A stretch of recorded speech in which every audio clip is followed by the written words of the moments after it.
Et notre invitée pour aller plus loin, c'est Karine Franclet. Vous êtes maire UDI d'Aubervilliers. Vous êtes donc concernée au premier chef avec votre collègue Bertrand Kern, le maire de Pantin. D'abord, un point de situation au moment où on se parle. De chaque côté du mur, on en est où? Comment ça se passe? On a vu avec nos équipes sur place que finalement le mur, il ne sert pas à grand-chose. Alors le mur, il sert pas à grand-chose. Il a été même vécu de manière extrêmement violente par les habitants d'Aubervilliers, par les habitants de Pantin et par aussi nous, les élus locaux, parce que on se bat pour désenclaver nos territoires, pour créer des liens entre la périphérie et Paris. Et construire un mur, déjà ça ne sert à rien parce qu'un mur ça se contourne, donc ça protège pas les habitants et ça rappelle des heures très sombres de l'histoire. Là, après une semaine, écoutez, il y a une semaine, on apprenait par voie de presse, sans concertation, donc le déplacement de ces personnes malades de crack. Et puis, écoutez, au bout d'une semaine, on en est toujours au même point. Alors le souci, évidemment, parce que tout n'est pas blanc ni noir, le souci c'est que ces personnes, elles étaient à Stalingrad, autour du bassin de la Villette. Les Parisiens qui regardent savent de quoi on parle. On peut comprendre aussi les riverains de ces quartiers-là. Le souci donc, c'est ce déplacement. Qu'est-ce qu'il aurait fallu faire? Ces gens existent, ces gens sont là, qu'est-ce qu'on en fait? Mais je pense que là, il y a eu beaucoup aussi de mobilisation de riverains. Et puis, je pense que les élus locaux, on est là aussi pour porter leur voix.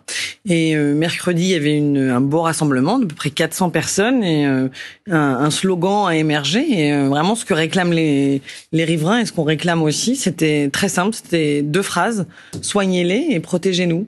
Et je pense que on parle bien évidemment d'êtres humains, de personnes qui sont malades, et donc il faut les soigner et les mettre dans des structures de soins adaptées ça va au-delà de la salle de shoot. Et puis les riverains, ils sont des êtres humains aussi, même s'ils habitent de l'autre côté du périphérique, ils ont le droit au respect et à la tranquillité. Alors les soigner, effectivement, les salles de shoot, on voit bien que c'est pas si simple, puisque là aussi les riverains finalement sont contre. Donc il faudrait les hospitaliser. On ne peut pas tous les hospitaliser. On sait bien que les hôpitaux sont en tension. Est-ce qu'il faut que l'État, que le ministère de la Santé se saisisse plus fermement du dossier? Est-ce qu'il faut que les communes, les collectivités locales montent leur propre maison de soins?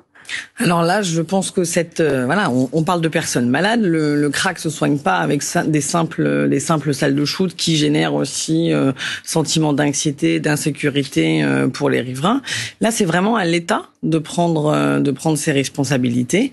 Donc vous dites qu'en fait, vous, en tant qu'élu local, vous ne pouvez rien faire. Alors c'est pas qu'on peut rien faire, mais alors là déjà on nous a déplacés. Je veux dire, moi à Aubervilliers, j'ai déjà assez de problèmes et on a aussi des trafics de drogue. Nous, ce qu'on comprend pas, c'est qu'on vient rajouter aux portes de nos villes des fragilités alors qu'on est déjà sur des territoires où on a largement à faire. Donc nous, notre incompréhension, c'est pourquoi toujours au même endroit, c'est toujours sur de l'autre côté du périph' et plus particulièrement dans le nord-est parisien, qu'on vient rajouter des difficultés. On n'a pas besoin de ça. C'est pour ça qu'on est très en colère avec Objectivement, c'est vrai que la Seine-Saint-Denis, ça, ce sont les chiffres qui le montrent, est l'un des départements de France les plus insécures. Du coup, qu'est-ce qu'il faut faire? Est-ce qu'il faut aussi mobiliser le ministère de l'Intérieur pour agir davantage en amont sur également les trafics de drogue? On a besoin. De toute façon, on avait beaucoup d'espoir en début de semaine dernière avec la visite du Premier ministre. Il y a eu cette très belle victoire pour le département de voir nationaliser le RSA, et puis Jean Castex qui vient nous déclarer son amour pour la Seine-Saint-Denis. Donc là, on se dit on va avoir plus de moyens, on va être village olympique, etc. Et voilà, il y a plein de belles choses. Et puis 3 jours après, la première preuve d'amour, c'est ce déplacement. Donc là, on comprend pas. C'est-à-dire, c'était plus des paroles que les actes immédiats. Là, c'était surprenant, très surprenant. Ouais.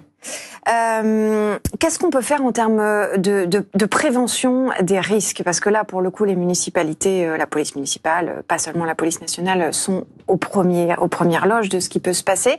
C'est quoi le problème pour les riverains? Il y a l'insécurité parce que la drogue rend malade et le crack de façon, rend les gens très agressifs.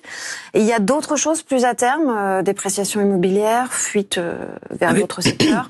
Ça donne une très mauvaise image, effectivement, du quartier, mais c'est surtout là, pour avoir été vraiment sur le terrain en contact des habitants, c'est vraiment Et finalement, c'est pas que sur le quartier de la Villette. Il y a vraiment un grand sentiment d'anxiété dans la ville parce que ces personnes malades avec des comportements agressifs et puis tous les problèmes autour que ça génère, des phénomènes de bagarre, de prostitution, de deal, ça génère vraiment les gens ont peur. Les gens ont peur. Et moi, ce qui m'inquiète aussi, c'est et on leur dit, il faut laisser la police faire son travail, vous sécuriser, etc. Mais il commence à y avoir des collectifs d'habitants qui veulent bloquer le périph', etc. Qui veulent aller faire justice eux-mêmes. Et ça, j'ai vraiment un peu peur pour l'ordre public, effectivement. Ouais. Vous avez eu Anne Hidalgo directement au téléphone. Vous avez eu une réunion avec la préfecture, la RS et puis plusieurs élus. Mais alors on a eu une réunion où c'était du visio, monté en visio à la hâte. On a pu chacun exprimer nos points de vue, mais ça n'était qu'un temps d'échange à l'issue duquel et donc la maire de Paris, rien de concret. Elle vous a parlé directement? Ah non, elle n'était pas connectée. On avait son premier adjoint, mais non, c'était